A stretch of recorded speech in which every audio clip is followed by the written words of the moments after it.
అనంత కరుణామయుడు అపార కృపాశీలుడైన అల్లాహ్ పేరుతో ప్రారంభిస్తున్నాను. సూరే అషూరా 7వ వివరణ 2వ రుకు. తృతీయంగా ఇటువంటి మొండిపట్టుకు ఫలితంగా ఫిరౌన్ చవిచూసిన అంతిమ పరిణామం ఇతరులు కూడా చూడటానికి ఆతృత పడవలసినటువంటి పరిణామం అయితే కాదు. దైవిక శక్తి సూచనల్ని కళ్ళారా చూసిన తరువాత కూడా విశ్వసించని వారు ఇటువంటి పరిణామాన్నే ఎదుర్కొంటారు. అయితే మీరు కూడా దీని ద్వారా గుణపాఠం గ్రహించడానికి బదులు దాన్నే చవి చూడాలని అనుకుంటున్నారా? పోల్చి చూడండి. ఖురాన్ అవగాహనం సంపుటి 3 అల్ ఆరాఫ్ 103 137, యూనుస్ 75-92, సంపుటి 4 బనీ ఇస్రాయిల్ 101 104, తాహా 9-79 ఆయట్లు.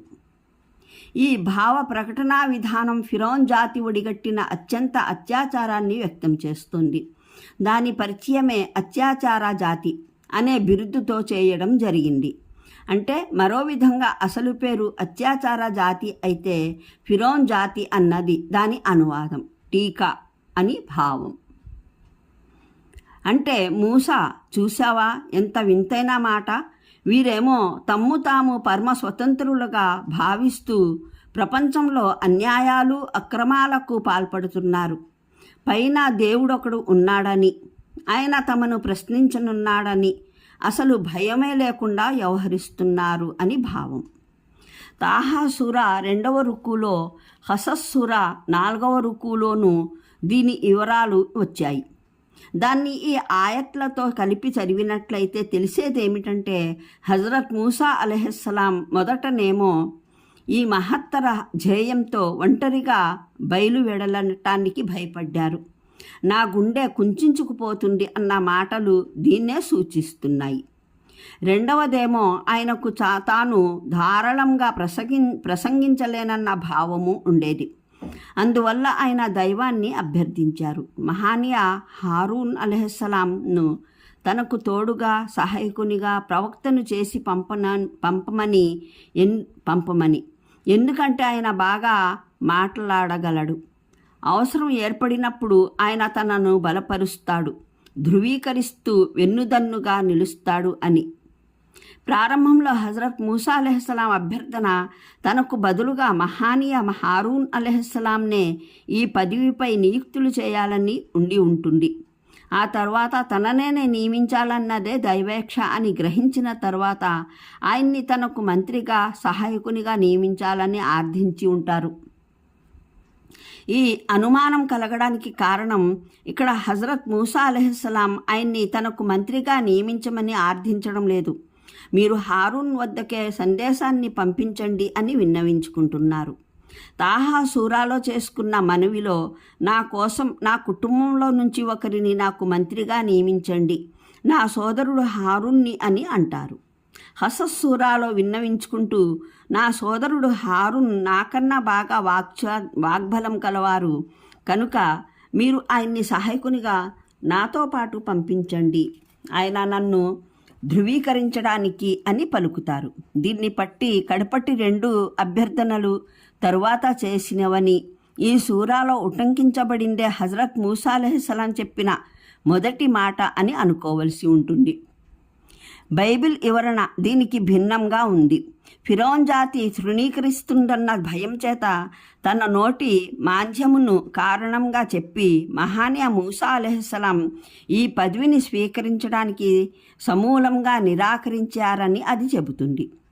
అయ్యో ప్రభువా, నీవు పంపతలంచిన వానినే పంపుము అని అంటారు. తర్వాత అల్లాహ్ స్వయంగా మహానీయ హారూన్ని ఆయనకు సహాయకునిగా నియమించి 2 సోదరులు కలిసి ఫిరౌన్ వద్దకు వెళ్లాలని సమ్మతింపజేశాడు. నిర్గమకాండం 4వ అధ్యాయం 171 సూక్తులు.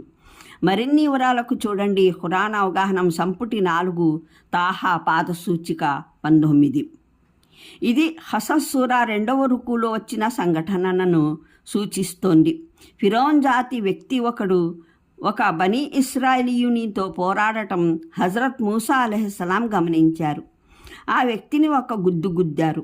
దానితో అతడు చనిపోయాడు. తర్వాత ఈ సంఘటనను గురించి ఫిరౌన్ జాతి ప్రజలకు తెలిసిపోయిందన్న విషయం, వారు ప్రతీకారం తీర్చుకోవడానికి సన్నద్ధులవుతున్నారన్న విషయం మహానీయ మూసా అలైహిస్సలాంకు తెలిసినప్పుడు ఆయన దేశం వదిలి మధ్యం వైపునకు పలాయనమైపోయారు. 8-10 ఏళ్ల అజ్ఞాతవాసంలో ఉన్న తర్వాత ఇప్పుడు అకస్మాత్తుగా ఆయనకు ఈ ఆదేశమయ్యింది. దైవ దౌత్య సందేశం తీసుకుని నీకు వ్యతిరేకంగా హత్యానేరం మోపి ముందు నుంచే ఒక కేసు నమోదై ఉన్న ఫిరౌన్ వద్దకే వెళ్ళవలసి ఉంది అని. అప్పుడు హజరత్ మూసా అలైహిస్సలాంకు సహజంగానే ప్రమాదం గోచరించింది. సందేశం వినిపించే అవకాశం రాకమునిపే అతడు నన్ను ఆ హత్యానే ఆరోపణలో నిర్బంధిస్తాడని అనుకున్నారు. సూచనలు అంటే ఉద్దేశం చేతికర్ర, మెరిసే చెయ్యి, మహిమలు. వాటిని ప్రసాదించిన వివరాలు అల్ ఆరాఫ్ సూరా 13-14 రుక్కుల ఆయట్లు 100-126లో, తాహా సూరా 1 రుక్కులో, అన్నమ్ల సూరా 1 రుక్కులో, హసస్ సూరా 4వ రుక్కు ఆయట్లు 29-42లో వచ్చాయి. హజరత్ మూసా హారూన్ అలైహిస్సలాంల సందేశంలో 2 అంశాలు ఉండేవి. ఒకటి, ఫిరౌన్ని దైవదాస్యం వైపునకు పిలువడం. దైవ ప్రవక్తలందరి సందేశంలోని అసలు ఉద్దేశం ఇదే. 2, బనీ ఇస్రాయిల్ని ఫిరౌన్ బానిసత్వ బంధనాల నుండి విడుదల చేయించడం. ఇది ప్రత్యేకంగా ఈ ఇద్దరు మహానీయులకే చెందిన ధ్యేయం. దివ్య ఖురాన్లో ఒక్క చోట మొదటి అంశాన్ని ప్రస్తావిస్తే, ఉదాహరణకు అన్నాజియాత్ సూరాలో మరో చోట కేవలం 2వ అంశాన్నే ప్రస్తావించడం జరిగింది. ఇందులో ఒకే అభిప్రాయాన్ని బలపరిచే సూచన ఒకటి ఉంది. ఇక్కడ ప్రస్తావనలోని ఫిరౌన్ హజరత్ మూసా పోషణ జరిగిన ఇంటి యజమాని కాదు, అతని కొడుకు. ఇతను ఆ ఫిరౌనే అయినట్లయితే నేను నిన్ను పోషించాను అనేవాడు. దానికి బదులు అతను నీవు మా ఇంటనున్నావని, మేము నిన్ను పోషించామని అంటున్నాడు. ఈ విషయాన్ని సవివరంగా చర్చించిన ప్రస్తావన ఖురాన్ అవగాహనం సంపుటి 3 అల్ ఆరాఫ్ పాద సూచికలు 85-93లో చూడండి. ఇది హజరత్ మూసా వల్ల జరిగిన ఆ హత్యా ఉదంతం పట్ల సూచన. మూలంలోని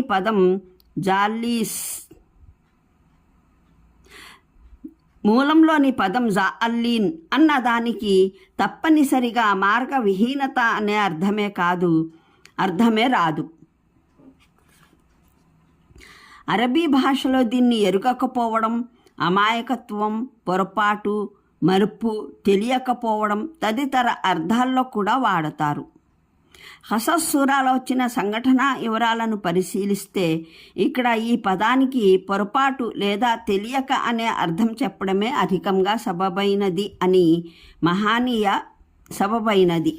మహానీయ మూసా ఆ వ్యక్తిని ఒక ఇశ్రాయేలీయునిపై అత్యాచారం చేస్తూ ఉండగా చూసి కేవలం ఒక గుద్దు గుద్దారు.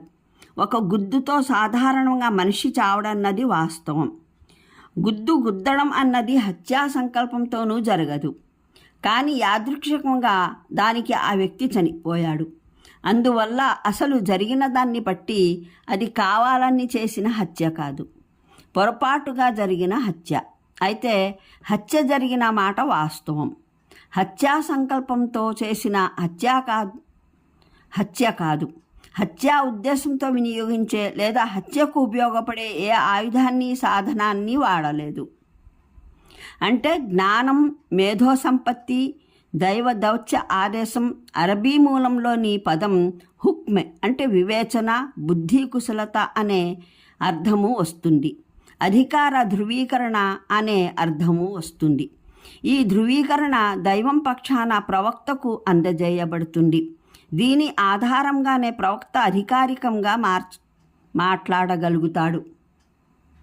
అంటే నీవు బనీ ఇస్రాయిల్ పైన అత్యాచారాలు జరిపి ఉండకపోతే నేను నా పోషణకు నీ ఇంట ఎందుకు చేరేవాణ్ణి? నీ అత్యాచారం మూలంగానే మా అమ్మ నన్ను గంపలో పెట్టి నదిలో వదిలింది కదా. నా పోషణకు నా సొంత ఇల్లు లేకపోయిందా? అందువల్ల ఆ పోషణను గురించి ఎత్తి పొడవటం నీకు తగదు.